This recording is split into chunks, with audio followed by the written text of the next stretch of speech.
एक बार की बात है, एक गांव में मंजू नाम की एक औरत अकेली रहती थी। मंजू अपना घर चलाने के लिए लोगों की मालिश किया करती थी और गांव भर की औरतों को उसकी मालिश बड़ी पसंद थी। एक दिन वह गांव में ही रहने वाली बूढ़ी सरिता के घर पहुंचती है। अरे मंजू बेटा, आओ आओ।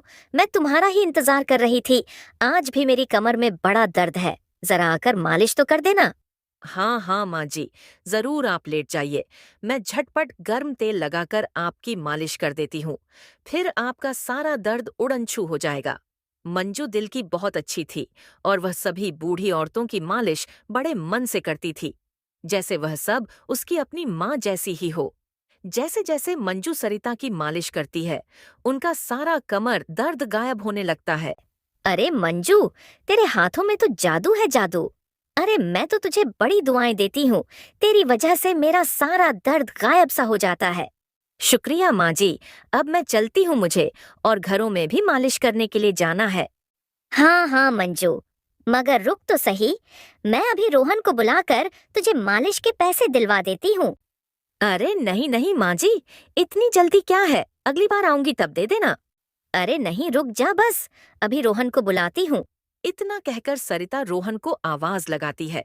रोहन सरिता का इकलौता बेटा था, जिसे गांव में हर कोई जानता था।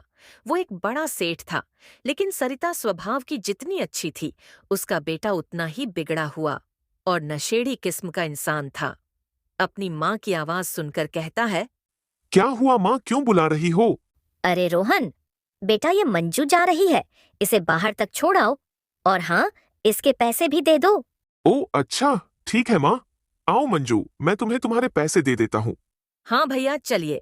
जैसे ही मंजू रोहन के साथ बाहर दरवाजे तक जाती है, रोहन उसका हाथ पकड़ लेता है। अरे मंजू, तुम मुझे भैया मत बोला करो। मैं तो तुम्हारे सैया जैसा हूँ। क्या ये आप क्या कह रहे हैं? मेरा हाथ छोड़िए, छोड़ दीजिए। आइंदा मेरे साथ बदतमीजी करने की कोशिश भी मत करना, समझ आया तुझे? इतना कहकर मंजू वहां से भाग जाती है। लेकिन रोहन अब बहुत गुस्से में था। वह यह फैसला कर लेता है कि चाहे कुछ भी हो जाए, वह मंजू से अपने अपमान का बदला लेकर रहेगा। इसीलिए उसी दिन वह आधी रात को चोरी छिपे अपने घर से निकलता है और सीधा मंजू के घर के बाहर पहुंच जाता है। अब मैं यह अपने घर से लाया हुआ सोने का हार इस मंजू के घर में छिपा दूंगा और फिर इस पर ऐसा चोरी का इल्जाम लगाऊंगा कि यह दोबारा इस गांव में नजर नहीं आएगी। बड़ी थी मुझे धोखा देने वाली। मंजू गहरी नींद में सो रही थी। मौका पाते ही रोहन मंजू के घर में हार छिपा देता है और चुपचाप अपने घर चला जाता है। अगले दिन सुबह सुबह ही जब रोहन उठता है, तो उसे सरिता के चिल्लाने की आवाज सुनाई देती है। अरे रोहन सुनो, जल्दी आओ यहाँ। अरे मेरा सोने का हार कहीं मिल नहीं रहा, मुझे तो बड़ी बेचैनी हो रही है। कहीं चोरी तो नहीं हो गया क्या? चोरी? फिर तो यह जरूर उस मंजू का काम होगा। मुझे तो उस पर पहले से ही शक था। रुको, मैं अभी जाकर उसके घर की तलाशी करवाता हूँ। आप इन सबको नहीं जानती। यह सब गरीब लोग एक जैसे होते हैं। पहले अच्छा बनने का नाटक करते हैं और फिर हमारी माँ मासूमियत का फायदा उठाते हैं। आप यहीं रुको, मैं अभी आता हूँ।